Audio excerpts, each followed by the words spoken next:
ngantuknya. Itulah perasaan Kaisara pada pagi itu. Setelah hampir sepanjang malam, mereka bertiga tidur di ruang tamu dan tidur pun tak lena juga disebabkan gangguan bunyi orang berjalan, bunyi orang sedang memasak dekat dapur, pelbagai kejadian yang dialami oleh tiga orang sahabat ni.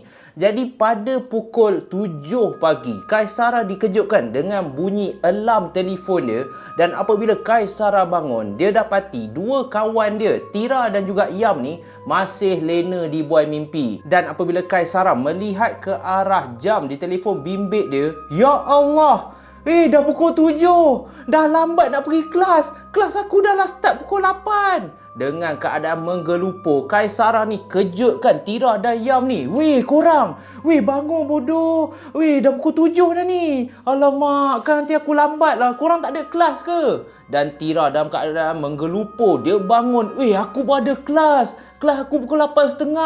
Dah cepat-cepat mandi.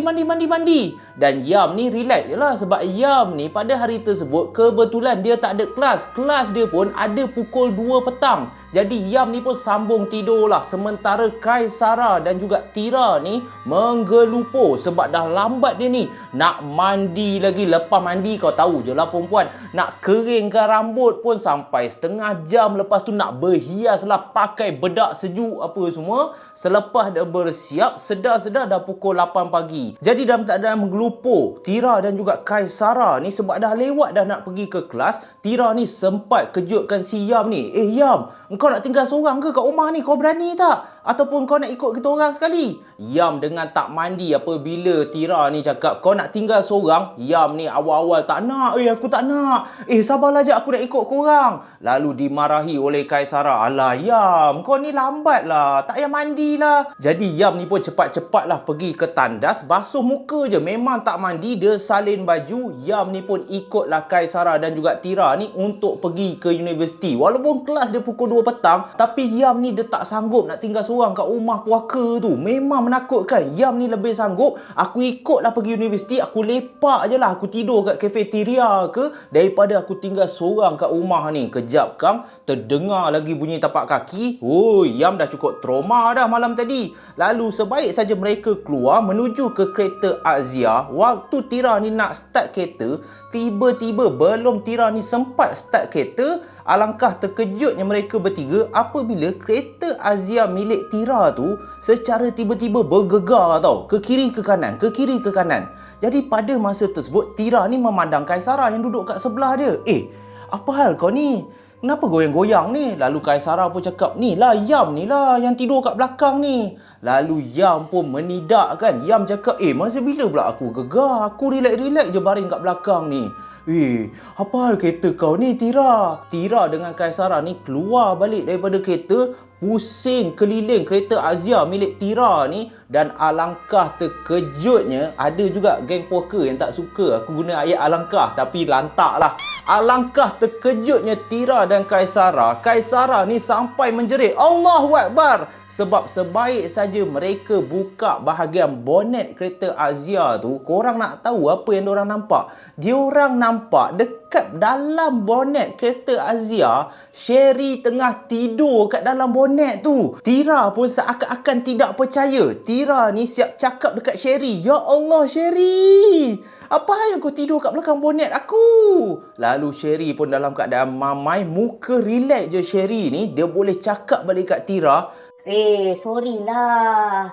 I penat sangat malam tadi. I balik rumah, kasih salam, tapi you all tak buka pintu. I tidurlah dalam bonet ni. Lalu Tira pun dia dah rasa takut, dia dah rasa, lain macam kau ni. Macam mana kau boleh lepas masuk dalam bonet kereta aku? Sebab setahu Tira, dia akan pastikan kereta dia berkunci. Setiap malam Tira ni dia akan pastikan yang kereta dia dah berkunci. Jadi apabila macam tu, peliklah Tira ni. Macam mana pula si Sherry ni boleh masuk, boleh tidur dalam bonet kereta dia. Dan dalam keadaan relax, Sherry ni boleh keluar daripada bonet tu dan masuk ke dalam rumah tanpa memberi sebarang ekspresi. Manakala Kaisara, Yam dan juga Tira seakan-akan bengong, tak tahu nak cakap apa. Dan nasib baiklah Kaisara mengingatkan Tira, dah lah kita fikir nantilah, kelas ni, kelas dah lambat dah ni. Barulah Tira ni tersentak daripada lamunan dia. Mereka bertiga pun cepat-cepatlah meluru pergi ke universiti untuk menghadiri kelas pada pagi tersebut. Dan sebaik saja mereka bertiga ni dah habis kelas, lagi sekali sebelum pulang ke rumah, Tira, Yam dan juga Kaisara ni singgah di sebuah kedai mamak. Dan dekat kedai mamak tu lah lagi sekali mereka membincangkan kejadian yang mereka alami malam tadi dan juga macam mana Sherry tu boleh tidur di dalam bonet kereta Tira. Dan pada masa ni Tira pula yang sebiji macam Yam tak habis-habis sampai Tira ni menangis. Aku dah tak tahan lah weh. Macam bodoh kau tahu tak? Aku takut. Dah lah dia buat perangai pelik-pelik. Tidur dalam kereta aku. Jakang tak tahulah dia jampi apa dalam kereta aku. Aku dah rasa Sherry tu perangai dia dah pelik sangat. Apa kata balik ni kita halau je lah dia. Tapi nasib baiklah Kaisara ni masih ada perasaan setia kawan tu. Dia cakap kat Tira, jangan ikut perasaan sangat Tira. Tak semudah tu. Takkan kita nak halau dia je. Kejap kam kita tak tahu. Kalau kita halau dia, dia marah, kau nak tanggung apa yang dia bakal buat kat kita. Dan pada masa itulah Tira ni hanya mampu terdiam sambil menangis. Yam ni pula peluk si Tira ni nak tenangkan Tira yang pada masa tu memang dah tak tahan dah dengan perangai Sherry ni. Yelah, tidur dalam bonet, cakap arwah mak datang ke rumah, masak pula tom yam serangga. Kalau korang duduk serumah dengan Sherry ni, adakah korang semua boleh tahan dapat kawan yang perangai teramat menakutkan, guys? Sebenarnya kelakuan Sherry sepanjang Kaisara tinggal di rumah tu bukanlah sesuatu yang mengejutkan. Sebab sepanjang 3 tahun semasa Kaisara ni tinggal di asrama, dia dah alami dah beberapa kejadian yang agak memelikkan, yang menjadi persoalan dalam kepala otak dia. Pernahlah satu masa tu, semasa Kaisara tinggal di asrama, pagi tersebut dia lambat dah nak pergi ke kelas. Dia dah bersiap dah. Tapi waktu dia nak cari dompet dia, dia cari ke atas katil tak jumpa, dia cari dekat almari pakaian, atas meja belajar. Semua tempat Kaisara ni dah selongkar dah. So pagi tu Kaisara agak menggelupur lah. Kelas dah lambat dah ni. Aku dah siap. Mana dompet aku? Macam mana pula pada masa ni lah yang kau nak hilang? So masa Kaisara ni duk sakan mencari di seluruh bilik dia, tiba-tiba Sherry ni lalu di hadapan bilik dia dan tak semena-mena, secara tiba-tiba je Sherry ni boleh pula cakap kat Kaisara, Kaisara, cuba kau cari dekat dalam tu pakaian buruk kau. Nanti kau jumpalah dompet kau. Dan Sherry ni pun berlalu pergi. Tapi Kaisara tak perasan sesuatu yang pelik pada masa tersebut. Biasalah orang menggelupur kan. Tengah serabut ni. Nak pergi kelas lagi. Nak cari dompet lagi. Jadi Kaisara ni ikut je lah apa yang Sherry ni cakap. Dan memang betul pun. Dia selongkar dekat pakaian yang tak basuh lagi. Dia cari-cari. Jumpa dompet dia dalam bakul pakaian tu. So Kaisara ni pergilah ke kelas. Dan lepas habis kelas tu, waktu Kaisara tengah duk lepak sorang-sorang, barulah dia teringat balik, pelik juga.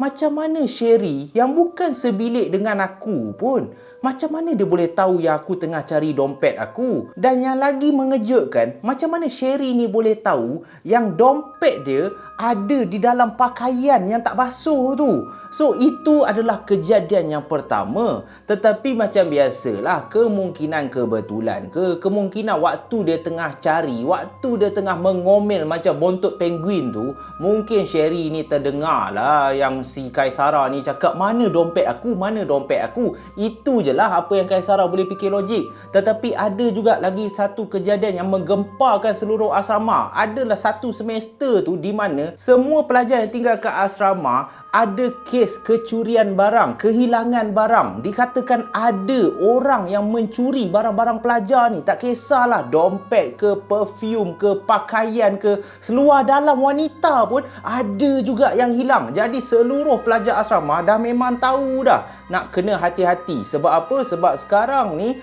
kes kecurian menjadi-jadi. Dan disebabkan kes kecurian tu tak tahu siapa yang ambil, jadi adalah satu masa ni, sewaktu mereka tengah lepak beramai-ramai di kafeteria, tiba-tiba Sherry ni tidak semena-mena. Dia cakap dekat semua pelajar, kalau nak tahu siapa pencuri, alah pergi je dekat abang kafe tu. Mesti abang kafe tu tahu siapa punya kerja. lalu pada masa tu Kaisara yang buka mulut. Sebab Kaisara sewaktu di asrama dia agak rapat dengan Sherry ni. Kaisara yang tanya Sherry, Sherry, macam mana kau tahu yang abang kantin ni yang mencuri? Lalu Sherry ni cakap kat Kaisara dalam keadaan yang menakutkan. Sherry ni boleh tersenyum kat Kaisara. Aku tahulah.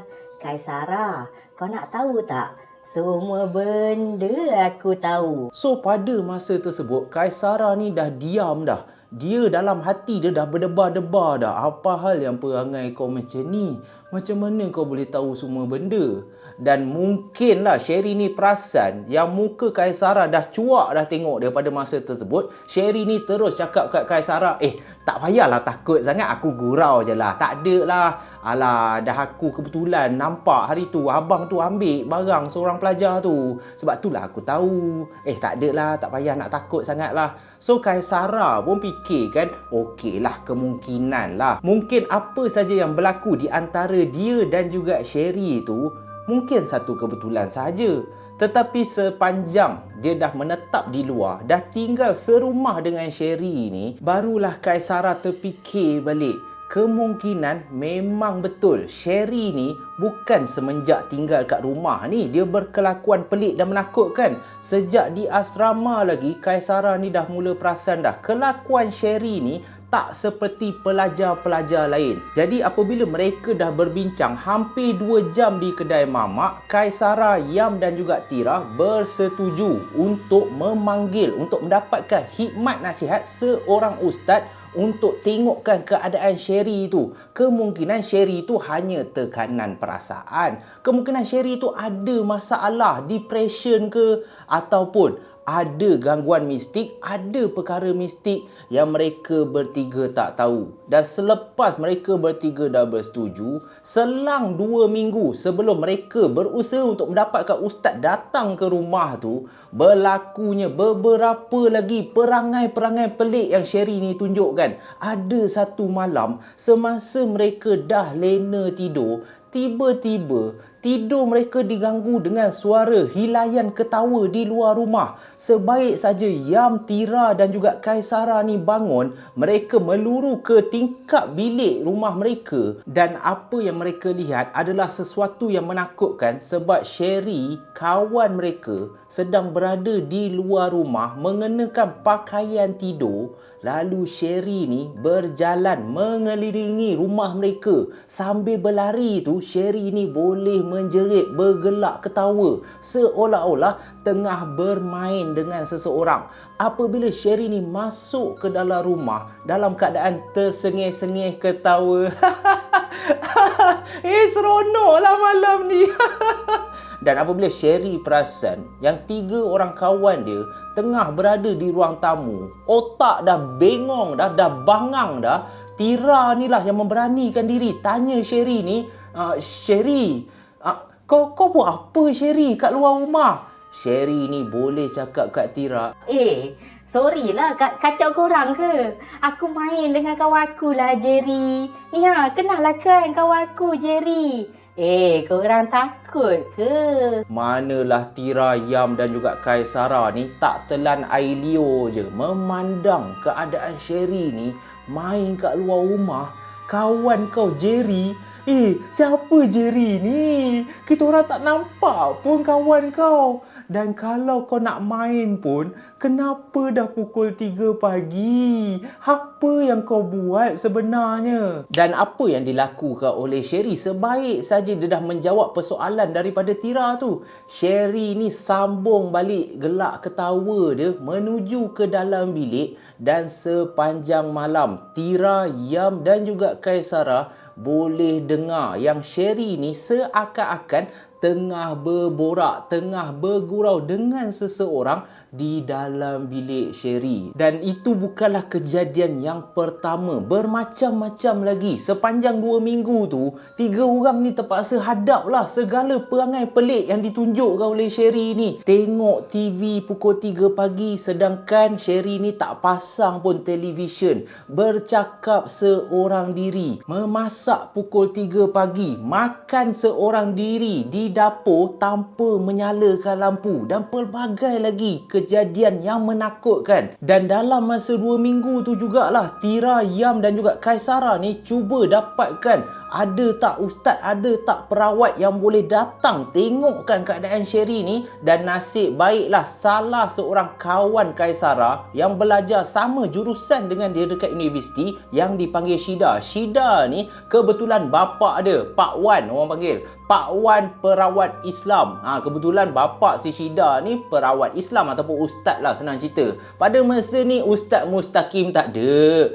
Sebab Ustaz Mustaqim berada di Kedah pada masa ni. Kejadian ni berlaku bukan kat Kedah. So walaupun Kaisara dah cuba dah call Ustaz Mustaqim, tiba-tiba Ustaz Mustaqim pula cakap, maaf lah Ustaz busy ni, baru je merawat hari tu Zuraida dengan mak dia kena sihir apa semua, pergilah dapatkan ustaz lain. Banyak lagi ustaz kat dunia ni. Sebab itulah nak tak nak Kaisara ni pun minta tolong Syida ni tanyakan bapak dia Pak Wan ni boleh tak datang tengokkan keadaan Sherry, tengokkan rumah diorang tu ada gangguan ke, ada masalah ke. Dan nasib baiklah Pak Wan ni bersetuju untuk datang ke rumah mereka dan tengok sama ada betul ke Sherry ni hanya mempunyai masalah tekanan jiwa ataupun ada berkait dengan perkara mistik. Sebaik sahaja Pak Wan ni datang ke rumah Tira, Yam dan juga Kaisara ni untuk melihat keadaan rumah tu, sebaik saja Pak Wan masuk ke dalam rumah dengan memberi salam, Assalamualaikum warahmatullahi wabarakatuh,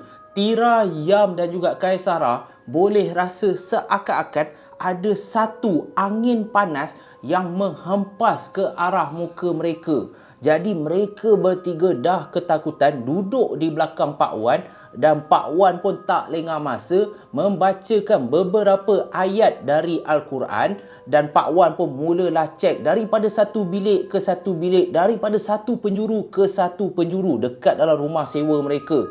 Dan sebaik saja Pak Wan sampai berdiri betul-betul di hadapan bilik Sherry, Pak Wan pun nasihatkan kepada Tira, Yam dan juga Kaisara ni untuk mengambil beberapa langkah ke belakang. Sebab Pak Wan boleh rasakan di dalam bilik Sherry ni ada satu aura, ada satu tenaga yang tidak berapa baik, yang mempunyai niat yang buruk. Jadi Pak Wan pun dengan bacaan Bismillahirrahmanirrahim, Pak Wan pun buka pintu bilik Sherry. Dan Pak Wan pun membacakan beberapa ayat Al-Quran, 3 kul, ayat kursi. Sambil tu di tangan Pak Wan ada botol garam kasar. Pak Wan taburkan di sekeliling bilik Sherry. Dan alangkah terkejutnya mereka bertiga. Sebaik saja Pak Wan telah selesai membersihkan bilik Sherry, bilik yang selama ini mereka lihat Sherry ni dia jenis, walaupun dia jenis bela serangga, tetapi Sherry ni ada satu perwatakan yang boleh dipuji. Sentiasa bersih, mandi 4 kali sehari.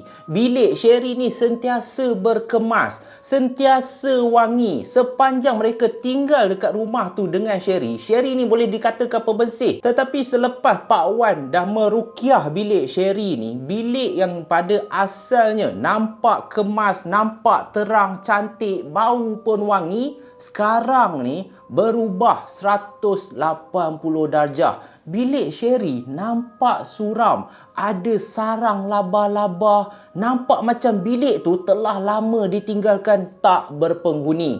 Lalu Pak Wan pun menasihati mereka untuk dapatkan Sherry. Sebab Pak Wan cakap dia tak mampu untuk merawat selagi mana dia tak jumpa punca masalah tu. Senang cerita, Pak Wan kena jumpa Sherry ni untuk tahu masalah sebenar yang mereka hadapi. Dan itulah satu-satunya masalah yang paling besar buat Tira, Yam dan juga Kaisara. Sebab semenjak mereka menjemput Ustaz ataupun Pak Wan datang ke rumah tu, kelibat Sherry pulang ke rumah tu tidak lagi kelihatan. Sherry sekarang ni telah menghilangkan diri. Daripada sehari ke 2 hari, daripada seminggu masuk 2 minggu, masuk 3 minggu, Sherry tidak langsung pulang ke rumah. Adakah Sherry dah tahu yang mereka telah memanggil perawat? Adakah ini perkara yang akan membuatkan Kaisara, Yam dan juga Tira menyesal? Sejak Sherry menghilangkan diri, sekarang ni dah masuk hampir 2 minggu, Sherry tak pulang langsung ke rumah sewa mereka. Bukan sahaja kat rumah sewa mereka tak nampak kelibat Sherry, dekat universiti pun Kaisara, Tira dan Yam tak nampak langsung kelibat Sherry. Tanya kawan-kawan yang kenal Sherry, kawan-kawan diorang pun tak tahu. Tak tahulah, Sherry pun dah lama tak datang. Dan yang bertambah pelik, kalau Sherry ni berhenti belajar pun, kenapa kau tak pulang ke rumah? Pakaian kau, barang-barang kau semua masih lagi ada kat rumah sewa tu. Takkanlah sejak diorang ni panggil Ustaz, Sherry ni dah tak nak balik? Dan adakah Sherry dah tahu niat diorang yang sebenarnya? Itulah yang membuatkan Kaisara, Tira dan Yam ni setiap hari tak tenang hidup mereka. Walaupun Sherry ni dah tak ada, dah tak semak kepala otak dah, tapi diorang ni masih memikirkan, kenapa Sherry tak pulang ke rumah? Aku takut lah weh. Lepas tu Tira pula cakap, alah lantak dia lah. Manalah tahu Ustaz tu dah halau dengan dia sekali. Dia tu pun perangai macam jin juga, memang patut pun. Tetapi Kaisara ni macam aku cakap lah, dia yang paling baik. Kaisara ni lah yang banyak membersihkan nama Sherry daripada terus dikutuk oleh Yam dan Tira. Kaisara cakap tak baik lah korang cakap macam tu. Kita panggil Ustaz pun dengan niat kita nak tolong. Kalau Sherry tu betul ada masalah, kita sebagai kawan kita kenalah tolong dia. Dan aku pun risau, kau tahu tak, kalau dia menghilangkan diri, apa-apa jadi dekat dia, kau kena tahu, orang pertama yang semua orang akan cari kita tahu, sebab kita tinggal serumah dengan dia. Dan pada masa itulah barulah Tira dan Yam ni terfikir, betul juga apa cakap Kaisara ni. So tengah semak-semak tu, dah masuk sebulan lebih Sherry ni menghilangkan diri. Tapi secara tiba-tiba adalah satu malam ni, sedang mereka tidur satu bilik, tengah lena, kebetulan pula malam tu dah pasang kipas, dah pasang aircon, tetapi rasa bahang macam sekarang ni lah, panas betul. Tira ni tak boleh tidur. Lalu Tira ni pun dia bangun, dia pergilah ke meja belajar, ambil satu buku untuk dijadikan kipas. Sebab Tira ni dah berpeluh-peluh dah. Orang sepatutnya tidur nak selesa, ini dah bau masam, dah bau macam tapir dah. So waktu Tira ni tengah kipas diri dia menggunakan buku, tiba-tiba ada satu kertas yang terkeluar daripada buku tu jatuh ke atas lantai. So bila Tira nampak, kertas apa ni?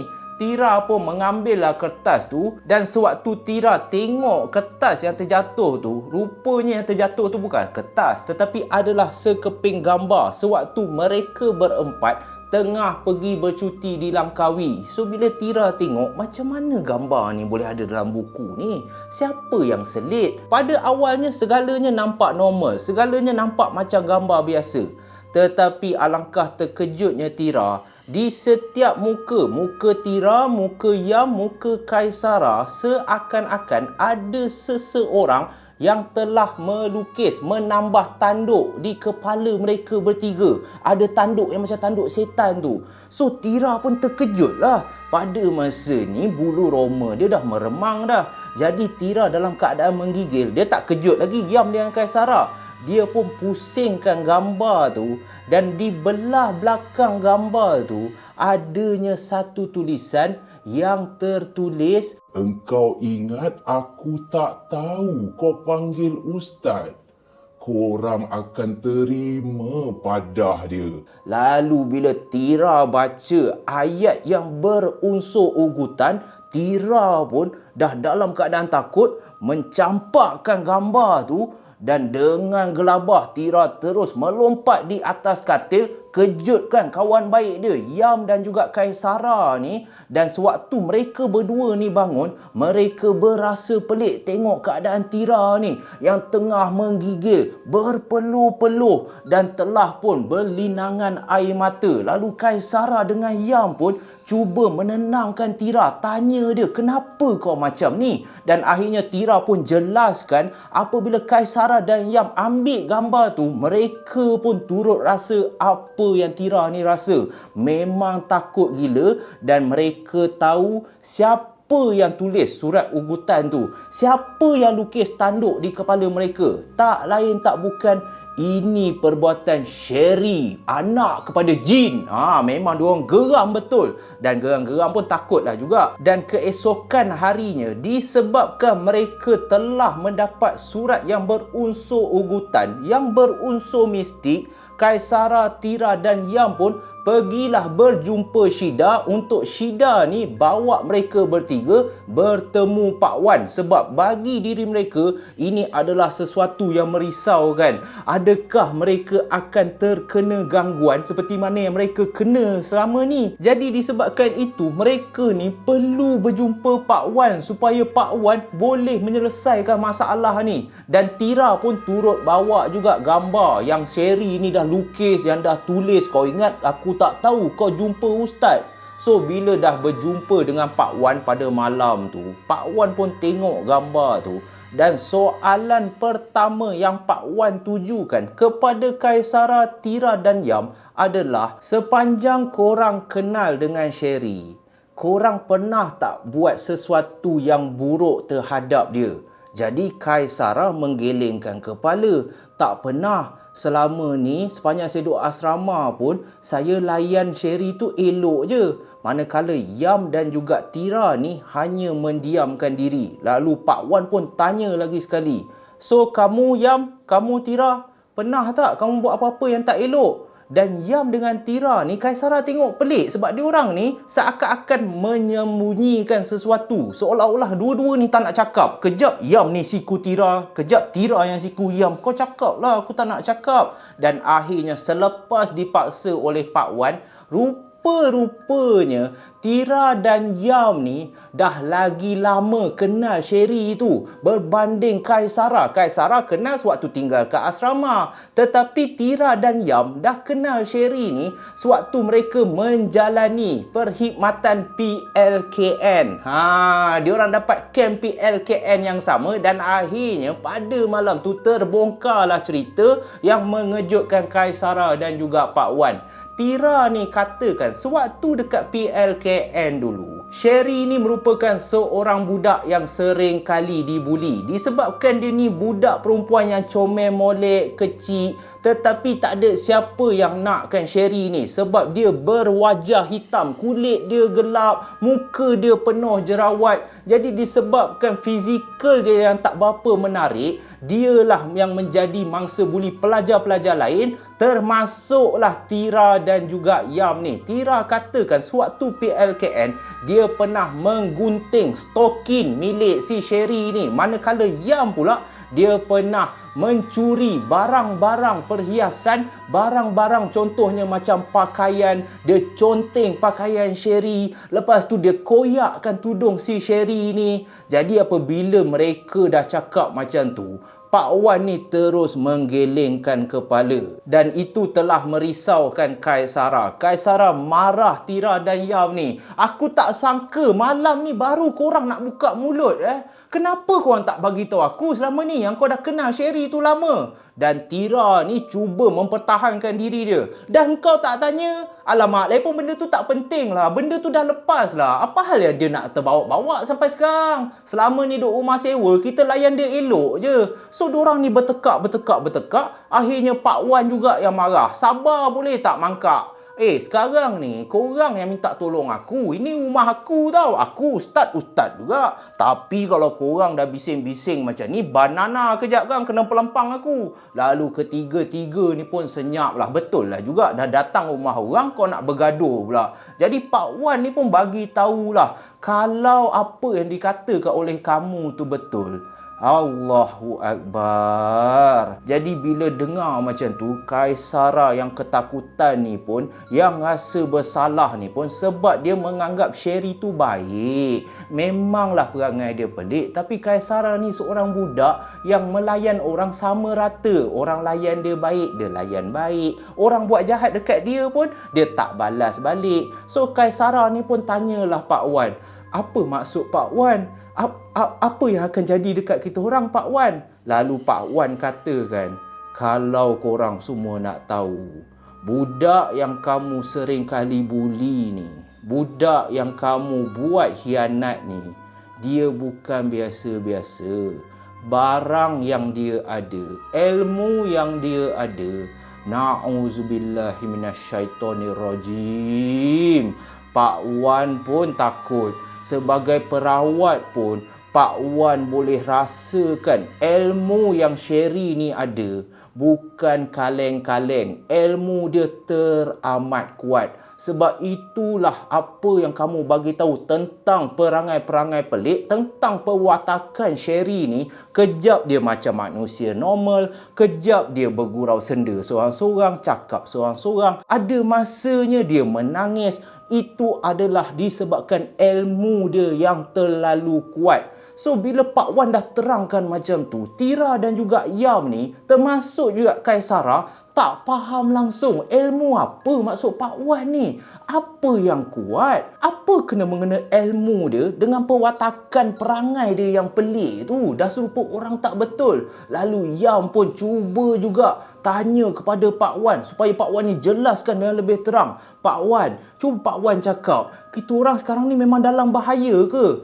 Lalu Pak Wan pun cakap, sekarang ni adalah lebih baik Pak Wan nasihatkan kamu, pindahlah, keluarlah secepat yang boleh daripada rumah tu. Sebab Pak Wan boleh katakan, apa yang bakal mendatang kepada kamu bertiga adalah sesuatu yang teramat jahat. Ilmu yang Sherry ni ada, dia sendiri tak boleh kawal disebabkan ilmu ni terlalu kuat. Umpama sebelum ni, ilmu ni lah yang sering kali menjadi pendamping, yang menjadi penjaga Sherry ni. Setiap kali orang buat jahat dekat dia, ilmu yang dia ada ni lah yang akan cuba melindungi si Sherry ni. Tetapi Pak Wan rasa kemungkinan Sherry ni telah juga melanggar beberapa pantang larang yang telah ditetapkan turun-temurun oleh nenek moyang dia. Jadi ilmu ni telah memakan diri dia. Daripada ilmu ni sepatutnya menjaga Sherry ni, sekarang ni ilmu ni telah menjadi pengganggu, pengacau hidup Sherry. Sebab itulah kehidupan Sherry, sebab itulah pemikiran dia seperti orang tak betul. Emosi dia tak boleh dikawal.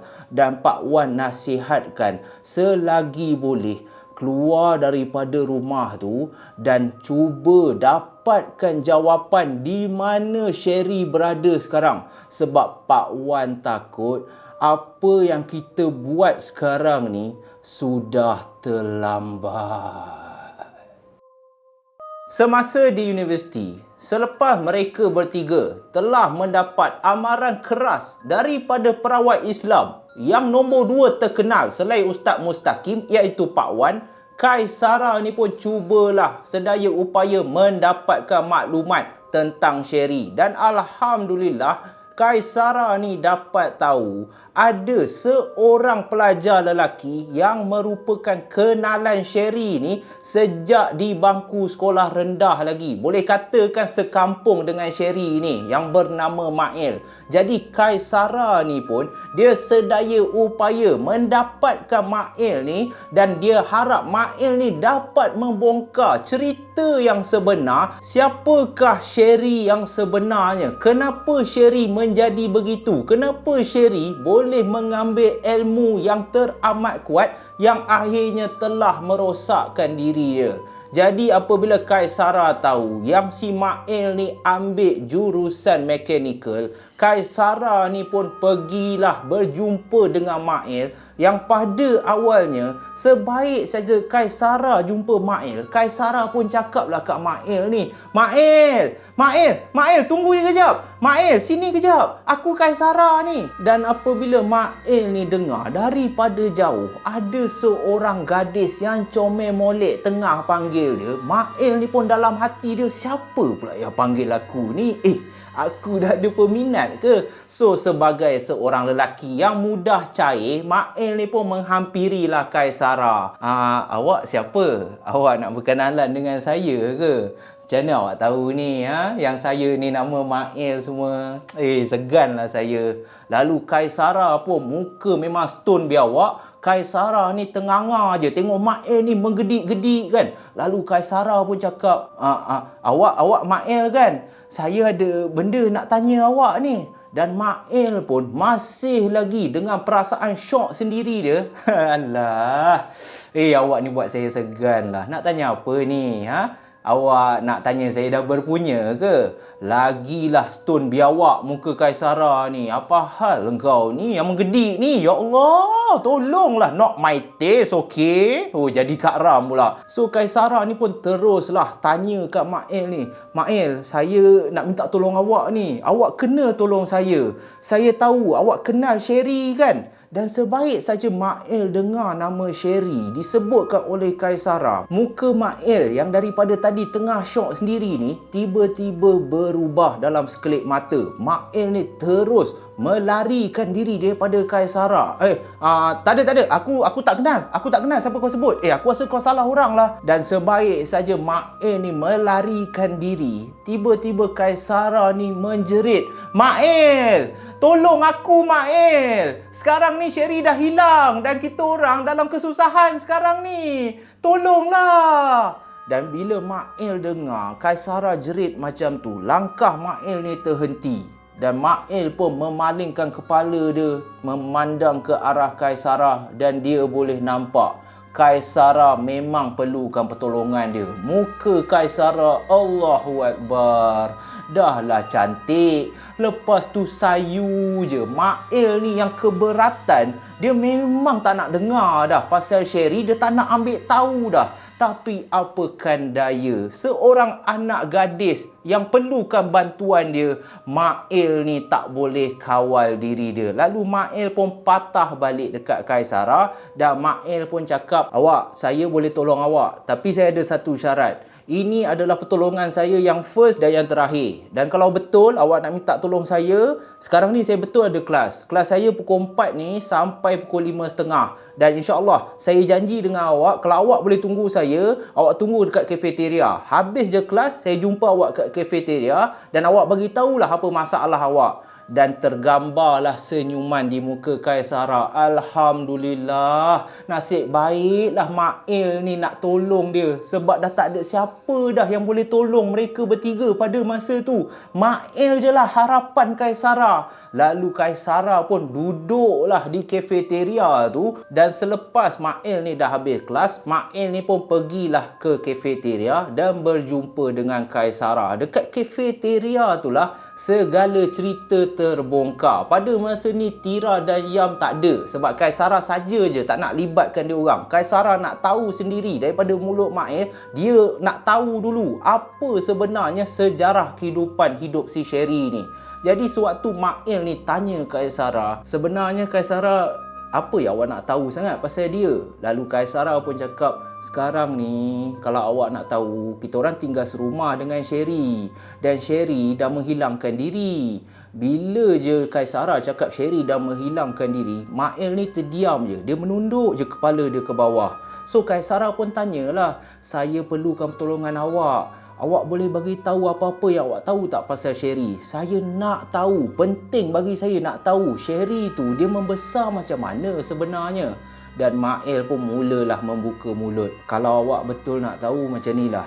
Saya dengan dia tak adalah rapat sangat dulu. Tapi kita orang memanglah membesar sama-sama. Rumah saya dan rumah dia pun tak jauh sangat. So bila Mail asyik cakap dia, tak sebut nama Sherry pun, Kaisara ni rasa pelik. Apa hal dia tak habis-habis? So Kaisara ni sebelum Mail teruskan cerita dia, Kaisara tanyalah Mail ni, Mail, maaf kenapa awak tak nak sebut nama dia langsung? Kenapa awak asyik cakap dia? Kenapa awak tak nak cakap Sherry? Lalu Mail pun mengangkat mata dia, dia membesarkan mata dia memandang tepat ke arah Kaisara. Dan Mail cakap dekat Kaisara, saya memang tak nak sebut nama dia.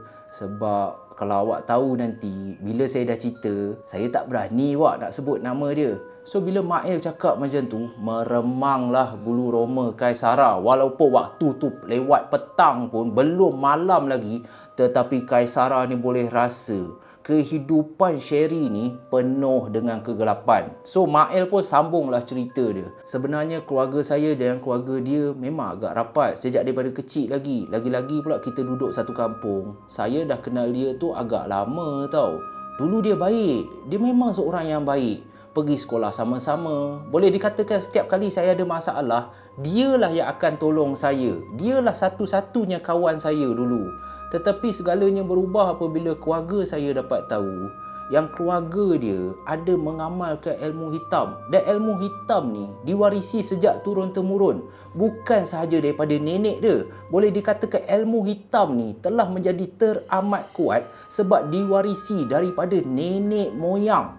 So boleh katakan ilmu hitam yang keluarga dia ni ada memang ilmu lama. Saya tak tahu sangat pasal ilmu dia ni. Tapi yang menakutkan, disebabkan dia merupakan anak sulung. Dia ada seorang adik je, adik lelaki. Tapi disebabkan dia sulung, siapa lagi orang yang akan mewarisi ilmu hitam tu? Walaupun pada asalnya saya dengar cerita, mak dia tak setuju. Sebab mak dia ni seorang yang warak, seorang yang tak pernah tinggal solat, yang selalu saja pergi ke masjid, tak pernah tinggal mengaji Al-Quran hampir setiap malam. Jadi saya boleh katakan adalah satu peristiwa dekat kampung tu. Peristiwa ni besar juga, di mana kita orang dapat tahu selepas dia bersetuju untuk mewarisi ilmu hitam tu, mak dia berada dalam keadaan yang teramat tertekan. Hampir dikatakan setiap hari dia dan juga mak dia akan bergaduh di dalam rumah tu, sehingga pergaduhan tu telah menjadi buah mulut penduduk-penduduk kampung. Dan saya dengar cerita yang mak dia meninggal dunia adalah disebabkan ilmu hitam yang dia tu amalkan. Jadi belum sempat Mail ni nak habiskan cerita dia, tiba-tiba Kaisara ni menyampuk. Apa yang awak cerita ni betul ke? Memang Sherry tu ada mengamalkan ilmu hitam? Dia memang ada kuasa yang teramat kuat? Itu maksud awak, Mail? Dan Mail pun menganggukkan kepala dia secara perlahan. Lalu Mail pun sambunglah cerita dia. Ada penduduk kampung yang cakap mak dia tu tertekan. Mak dia tak dapat terima kenyataan anak dia sanggup melakukan perkara syirik. Anak dia sanggup mewarisi ilmu yang dah tentu-tentu sesat, yang jauh daripada ajaran agama. Jadi disebabkan tekanan perasaan yang teramat sangat, mak dia akhirnya mengambil nyawa sendiri. Ada penduduk kampung yang cakap sewaktu mereka jumpa mayat ibu dia tergantung dekat dalam bilik tidur. Kemungkinan mak dia gantung diri kot. Itu apa yang saya dengar daripada penduduk kampung lah. Jadi apabila Mail ni telah menceritakan sejarah kehidupan Sherry ni, Kaisara ada lagi soalan yang dia tujukan kepada Mail. Saya ada satu lagi soalan kalau awak tak keberatan nak jawab lah. Selama saya tinggal serumah dengan Sherry, dia sering kali cakap sorang-sorang. Lepas tu seingat saya dah ada sebut nama seorang ni tau, seorang lelaki. Jap, saya ingat balik.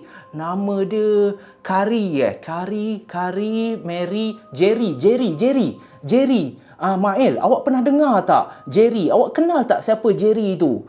Lagi sekali Mael menundukkan kepala dia seakan-akan Mael ni menyesal. Allahu Akbar. Kalau aku tahulah Minah ni muka cantik tapi banyak betul soalan lah. Aku dah lah malas dah nak jawab. Jadi dengan berat hati Mael jawab jugalah. Saya tahu siapa Jerry tu.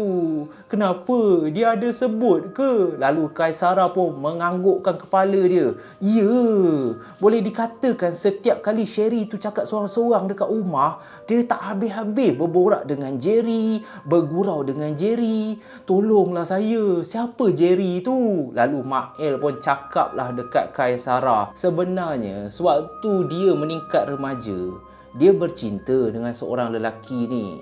Dan penduduk kampung pun tahu yang Jerry ni seorang budak yang baik. Memang baik.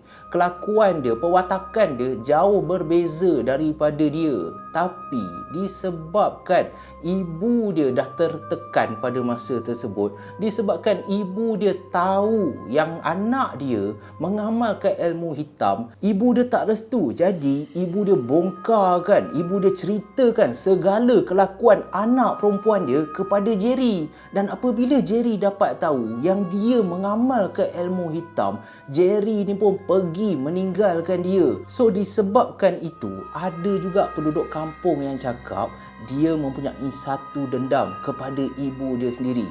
Disebabkan ibu dia lah akhirnya dia kehilangan kekasih hati dia bernama Jerry ni.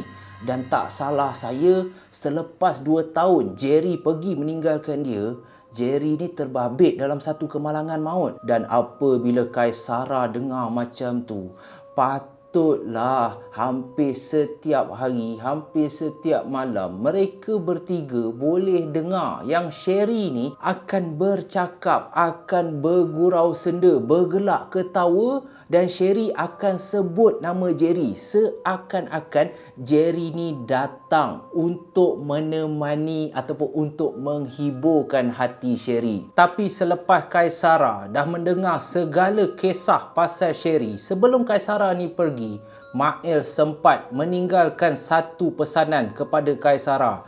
Kaisara, aku nak pesan kat kau ni, kalau kau rapat lagi dengan dia ataupun kau jumpa dia, kalau boleh kau jangan buat apa-apa tau dekat dia. Kau layan dia baik je tau. Lalu Kaisara pun pelik lah, tengok muka Mael serius je. Jadi Kaisara ni tanyalah Mael, apa maksud kau Mael? Buat apa ni? Buat benda yang tak elok dekat dia ke? Lalu Mael pun cakap kat Kaisara, betul, kau jangan buat apa-apa kat dia tau. Kau layan dia elok je. Sebab dulu dekat kampung aku, penduduk kampung pernah tau ada yang bully dia. Akibat dia teruk tau. Ada yang sampai mati. Dan lagi teruk, ada penduduk kampung yang sehingga sekarang dah tak boleh bercakap dah. Jadi bila Kaisara dengar macam tu, ya Allah, nasib baiklah selama ni aku tak buat hianat kat dia. Nasib baiklah aku layan Sherry tu elok je. Dan Mael sambung lagi. Lagi satu, aku ada benda nak tanya kau. Kau pernah makan apa-apa makanan yang dia kasih kau tak? Jadi Kaisara ni pun fikir, tak ada. Hari tu dia ada masak. Hari tu dia ada masak kat rumah, tapi kita orang tak berselera sangat lah. Bukan apa, lagipun kita orang dah makan time tu. Kaisara ni punya baik cover line lagi. Dia tak bagi tahu pun Mael yang sebenarnya Sherry tu masak tom yum serangga. Memanglah tak makan, siapa je nak makan. Lalu Mael pun menghembuskan nafas lega. Alhamdulillah. Lepas ni kalau dia kasih kau makan apa-apa, kalau boleh kau kasih je lah alasan. Kau tak payah ambil. Kalau boleh kau jangan makan pun. Sebab itu adalah cara untuk dia anaya kau. Itu adalah cara untuk dia kenakan ilmu dia dekat kau. Ingat Kaisara, kau pesan dekat kawan-kawan kau juga tau.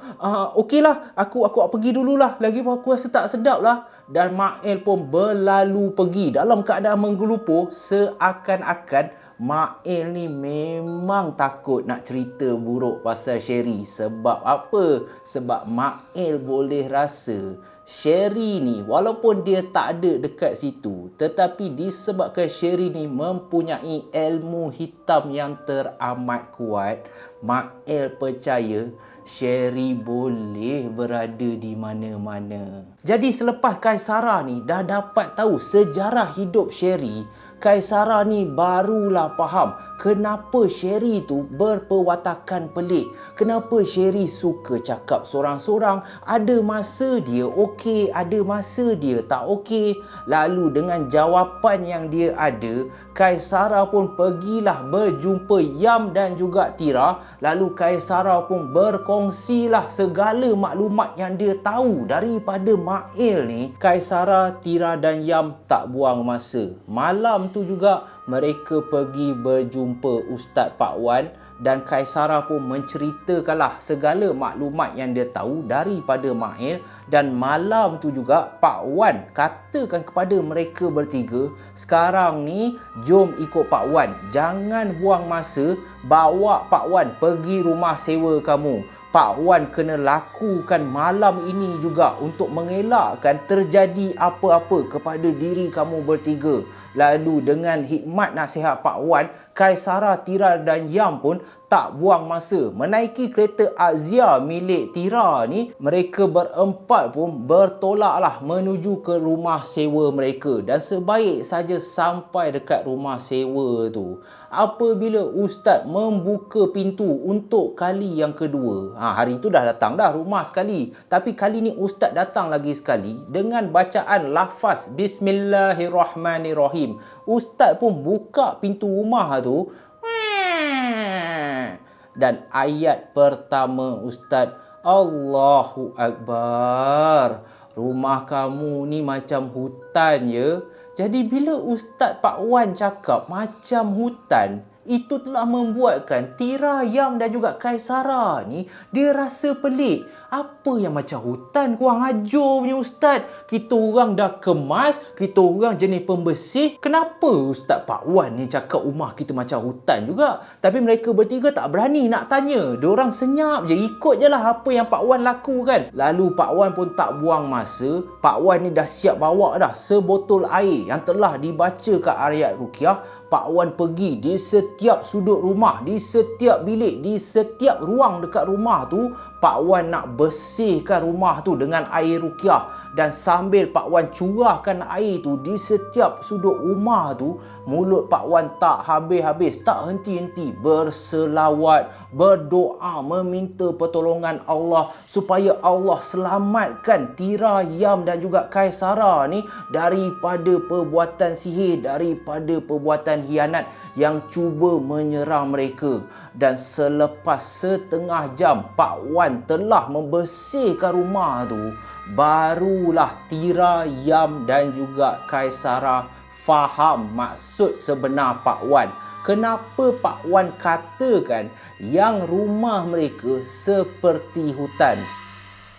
Sebaik saja Pak Wan telah selesai membacakan ayat-ayat Ruqyah, selesai membersihkan rumah sewa mereka, Pak Wan pun mengajaklah mereka bertiga ni duduk di ruang tamu. Dan Pak Wan pun mengarahkan Kaisara, Tira dan juga Yam ni untuk menutup mata mereka dan niatkan di dalam hati minta pertolongan daripada Allah. Semoga Allah melindungi kita daripada segala kejahatan, daripada segala musibah. Dan Ustaz Pak Wan pun mengarahkan mereka bertiga untuk membacakan ayat kursi dan juga ayat 3 kul. Dan selepas dah habis baca, bukalah mata kamu perlahan-lahan. Dan sebaik sahaja Tira, Yam dan juga Kaisara ni membuka mata, Allahu Akbar, barulah mereka faham. Sekarang ni rumah yang pada asalnya yang mereka percaya bersih, yang mereka percaya rumah tu adalah satu rumah yang teramat selesa, dengan harga yang murah, dengan rumah yang besar. Dalam sekelip mata telah berubah menjadi rumah puaka, menjadi rumah yang seakan-akan telah lama tidak berpenghuni. Dinding-dinding yang sebelum ini nampak putih melepak telah bertukar menjadi dinding yang ada lumut-lumut, yang telah terkoyak, batu bata yang telah pecah. Setiap bilik tidur mereka dipenuhi daun-daun.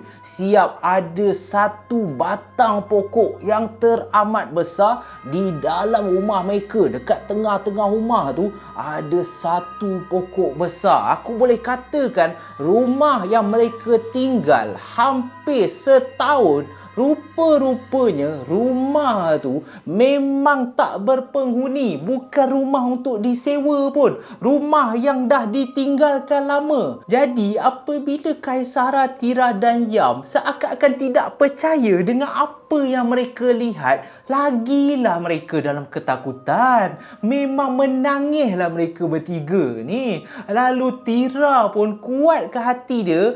Tira tanya Pak Wan, apa semua ni Pak Wan? Kenapa rumah kita orang bertukar jadi macam ni Pak Wan? Apa ni Pak Wan? Lalu Pak Wan pun teranglahkan dengan Tira. Tira, sabar. Bawa mengucap banyak-banyak. Yang penting sekarang ni kamu bertiga perlu bersyukur sebab Alhamdulillah dengan pertolongan Allah, Pak Wan dapat selamatkan kamu daripada ilmu hitam yang cuba menyihir mata kamu semua. Kamu sedar tak? Sejak hari pertama kamu masuk kat rumah ni sebenarnya penglihatan kamu telah pun ditutup oleh ilmu yang dimiliki oleh Sherry tu. Sherry telah mengawal kamu semua. Apa yang kamu lihat sekarang ni, inilah rumah sebenar kamu. Inilah apa yang Ustaz nampak. Kali pertama Ustaz jejakkan kaki kat rumah ni, Ustaz tak percaya rumah apa yang korang tinggal ni. Sebab Ustaz nampak sebenarnya rumah yang korang tinggal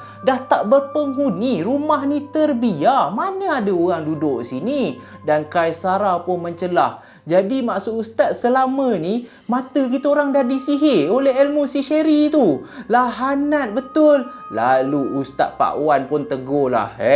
Bahasa kamu tu janganlah depan Ustaz mencarut-carut. Patutnya kamu ni bersyukur Allah tu masih sayangkan kamu. Dia pertemukan kamu dengan Pak Wan supaya Pak Wan boleh tolong kamu daripada ilmu sihir yang Sherry tu nak buat kat kamu. Sekarang ni apa yang penting, kamu bertiga pergilah kemas barang kamu. Malam ni juga kita keluarlah daripada rumah ni. Kalau kamu tak tahu nak pergi mana, buat sementara waktu kamu tinggal je lah dekat rumah Pak Wan dulu sebelum kamu nak dapat rumah sewa baru. Ustaz tak nak kamu duduk sini dah sebab Ustaz boleh rasakan ilmu hitam yang Sherry ni nak kenakan dekat kamu masih ada lagi dekat dalam rumah ni. Lalu mereka pun menerima nasihat Ustaz selepas mereka bertiga dah nampak dah rupa bentuk rumah tu yang sebenarnya memang taklah Mat nak tinggal walaupun satu malam lagi kat rumah puaka tu. Jadi Kaisara, Tira dan Yam ni pun sepantas kilat ambil je apa yang diorang boleh ambil. Baju yang tergantung yang tak sempat nak ambil diorang lantaklah, diorang tinggal je, nanti boleh beli baru. Dan mereka bertiga pun buat sementara waktu menetaplah, tinggallah di rumah Ustaz Pak Wan. Dan selepas sebulan lebih, akhirnya mereka bertiga decide untuk pulang balik tinggal di asrama seperti dulu. Sebab Kaisara, Tira dan Yam ni fikir lebih baiklah kita orang tinggal kat asrama, tak serabut kepala, dan kalau terjadi apa-apa pun selamatlah sikit. Sebab dekat asrama ramai kawan-kawan yang lain, ramai juga lecturer-lecturer ataupun pensyarah-pensyarah yang kalau mereka dalam kesusahan dapat membantu mereka bertiga. Dan adakah cerita ini habis setakat itu sahaja?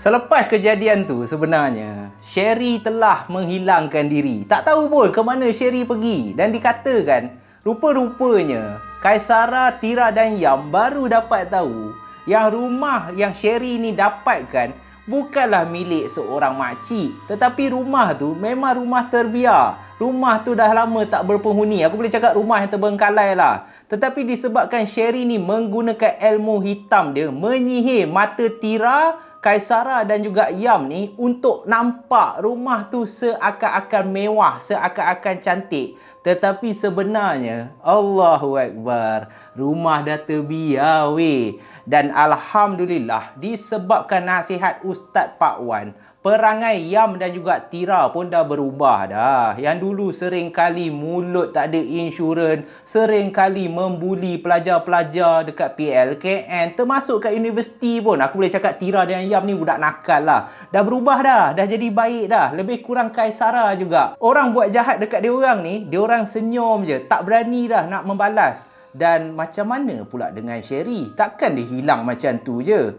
Disebabkan nasihat Ustaz Pak Wan, walaupun diorang dah selamat daripada sihir yang dikenakan oleh Sherry tu, diorang masih lagi memerlukan mendapatkan rawatan susulan daripada Ustaz Pak Wan. Sebab ada sisa-sisa baki sihir tu masih lagi melekat kat diorang.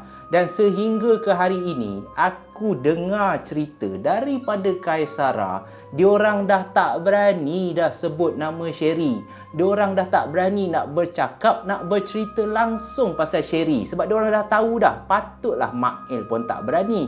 Sebab Mail pernah pesan kat diorang, kalau korang nak tahu, sebenarnya daripada dulu lagi, orang-orang kampung aku pun tak berani tau sebut nama Sherry.